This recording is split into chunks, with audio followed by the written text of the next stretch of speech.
Hi, and welcome to the show. Subscribe at kevinmd.com/podcast. Get CME for this episode by clicking on the CME link in the show notes. Today, we welcome Monika Roots. She's a psychiatrist and healthcare executive. Her KevinMD article is titled, Urgent Innovation is Needed to Address the Growing Mental Health Crisis Among Children and Families. Monika, welcome to the show. Thank you for having me. So we'll get into your article in a little bit. First off, briefly share your story and journey to where you are today. Yeah, so I am a double board certified child, adolescent, and adult psychiatrist. I've been working in virtual care for a very long time, but my career started in child protection, in-person care, substance use, eating disorders, the real complex issues.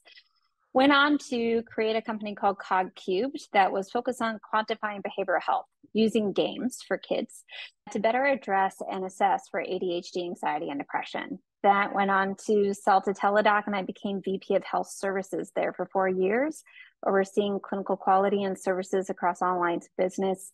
Then went on to be Chief Medical Officer of Samvello, which is a full stack solution for adult mental health care, focused on content, coaching, therapy, and psychiatry. But in all of that, I wasn't able to really focus on kids and teens in the virtual setting. And so therefore, in 2021, I co-founded Bend Health, which is focused on kids, teens, and families and mental health care. So talk about your dual role as a psychiatrist and healthcare executive, founder of many companies. Talk about that transition. It was really interesting in that when I was in my training and in the beginning of my experience as a clinician in person, I saw a lot of gaps, a lot of need. I saw situations where kids would be dragged into the office by their parents, and there was a lot of acting, and it was hard to really figure out what was going on.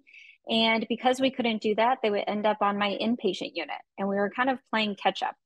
So over time, it really became very obvious to me that we need to start thinking outside the box. So that led me to start really working in the digital tech and health tech startup world, where we can look at transitioning many of the things that we learned in school into new solutions, things that are technology enhanced services, so that we can address a significant need that's out there, especially for kids and teens. But obviously, I'm a clinician at heart. I'm a child psychiatrist. So I'm always thinking about both the member or the child and the teen, but also from the clinician standpoint. And so I always feel like I bring that lens to all of the digital healthcare startups that I've worked at, which is it's not just about the patient, it's not just about the clinician, it's about the ecosystem. Now, before transitioning into that startup world, did you have any business training? What kind of background did you have to make that transition smooth, or was it smooth? Oh, it was not smooth. I have an MD by background. I trained in psychology pre-med and went on to be a doctor. I did not have an MBA. So a lot of this was training in-house on the job. But I think that much of learning the business of digital healthcare is really listening, connecting with others who are in the field, understanding their knowledge, and then improving on it. And trust me, there's a lot of learning no matter what degree you have, especially in this area. All right, let's talk about your KevinMD article titled, Urgent Innovation is Needed to Address the Growing Mental Health Crisis Among Children and Families. Now, how did your article come together? As I've been thinking, especially around kids, teens, and their families, it is an exploding area of need. If I had known, maybe I would have created Bent earlier. But the reason is that there's so many things that we need to do in the healthcare aspect to really help the growing need of mental health. And so as I was putting this article together, I think about it as what are the factors we really need to look at as levers so we can better address this mental health crisis we're facing. So, give us some statistics or stories of just to kind of give some context before we talk about some opportunities and solutions. Well, as a clinician myself, I have treated a lot of kids over time. Yeah. Many of the stories that really resonate and come to mind are those who come to me, for example, may have been on a lot of medications. Yeah. And they have a lot of providers, but they're not talking.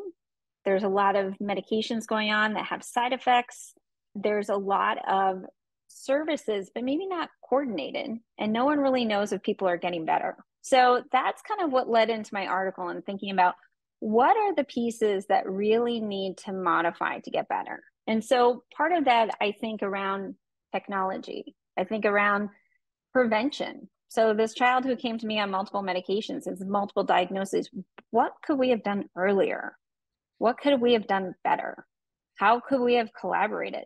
Many specialists involved in someone's care, it doesn't mean that they're all talking. And that's kind of sad, right? If we collaborated and talked, maybe this child would have gotten different services or more attention in a certain area, and maybe less medication or better interventions. And then I really think around the system in general, in terms of mental health is health in general.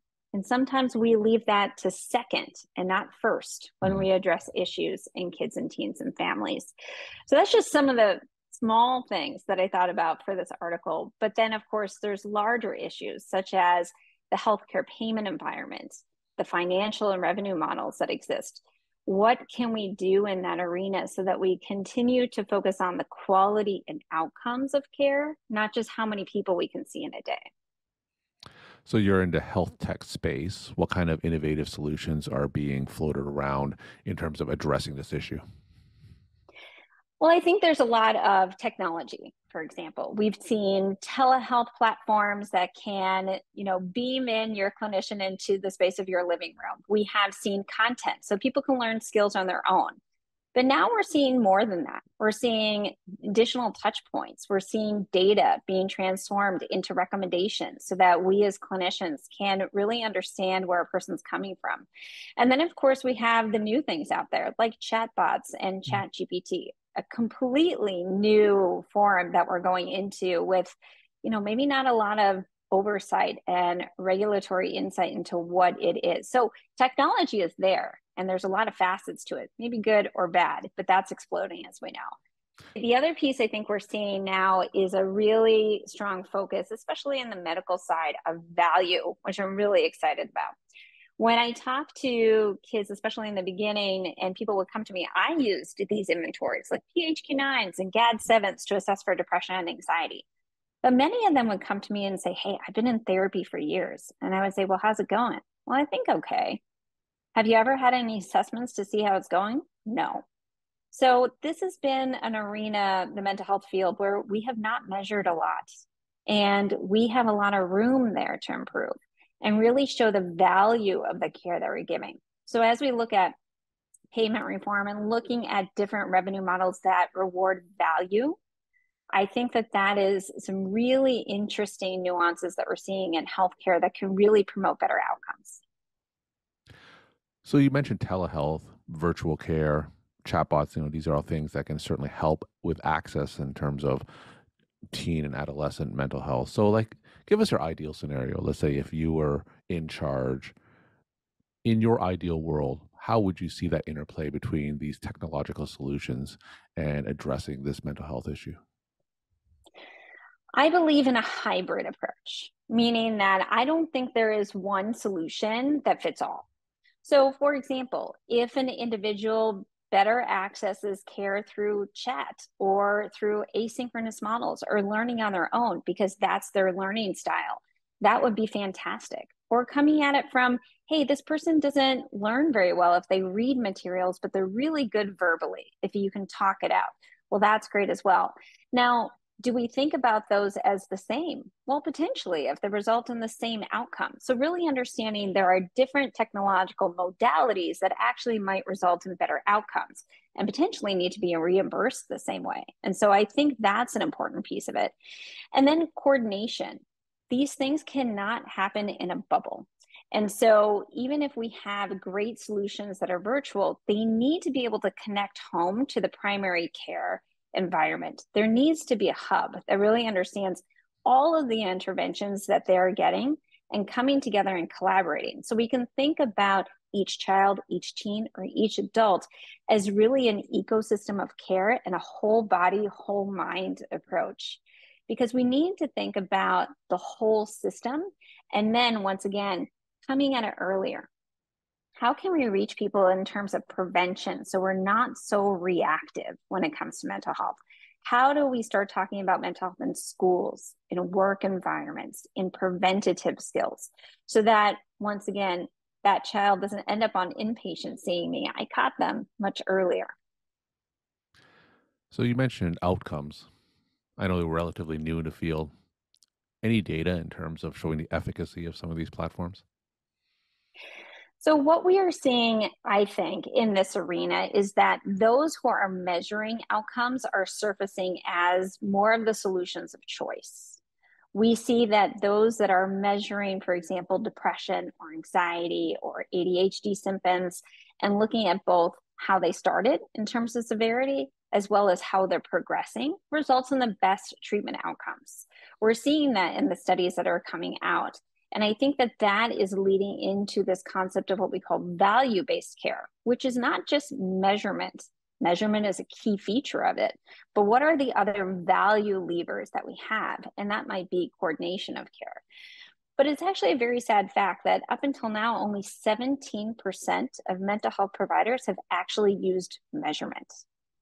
And so that means that we have to create behavior change to be able to enhance and incorporate this more into practice.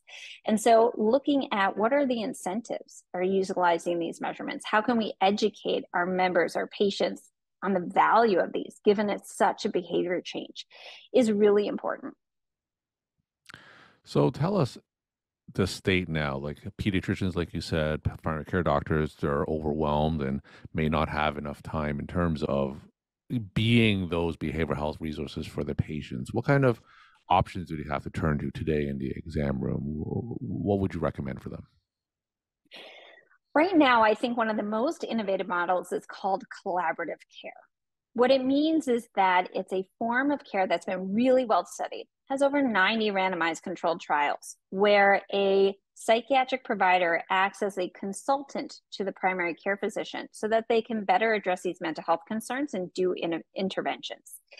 The sad reality is that our pediatricians and psychiatrists have very little mental health training. Yet, because there are no solutions out there, they're turning to medications. I don't blame them. This is a crisis. Moms come in and want help for their teen, and sometimes a pill is the only thing they have. I get it. So, turning towards this model of collaborative care, especially if we think about family systems and interventions, so we can address many of the family system issues that affect kids and teens, but even adults, and then utilizing the right medications. I say that and I emphasize that because sometimes mental health conditions show up as physical, or a mental health symptom might show up and it's actually a physical problem. And a psychiatric provider is the best educated expert to be able to sift that out. Because what we don't want is a child, teen, or adult being in therapy for years and it's actually a thyroid problem and we missed it.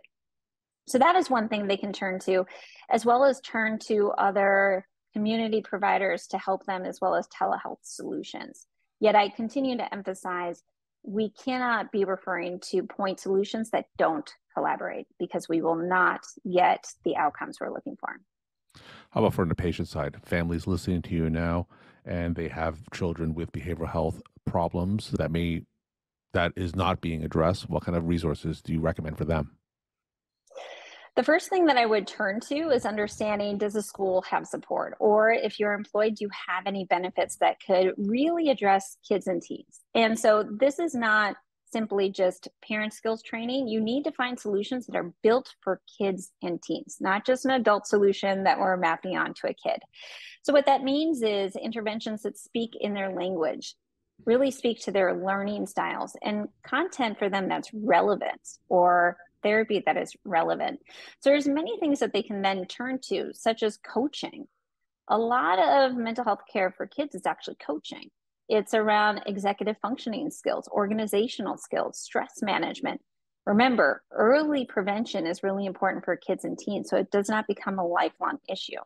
And then, of course, they have therapy and psychiatry if necessary. Those can be delivered virtually or in person, or once again, through this collaborative care model. So ask your pediatrician what you might have available to you.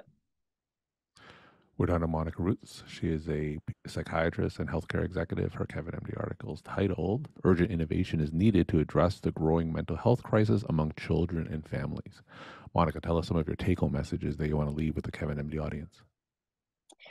My biggest take home is that we need to look at new models that are really innovative and scalable to address this crisis. And the ways that we're going to do that is thinking about prevention. We're going to have to think about new ways of addressing the issue through content, through peer support, through coaching, not necessarily the old therapy that you would think about, which is in person in an office. And then furthermore, we really want to remember that family systems is important for kids and teens. And so it's not just about an intervention for a kid or teen, it's the family system. Parents need to be involved. So there's a lot of hope out there. There's a lot of care that's available, and I hope that people access it as soon as possible. Monika, thank you so much for sharing your time and insight. And thanks again for being on the show. Thank you.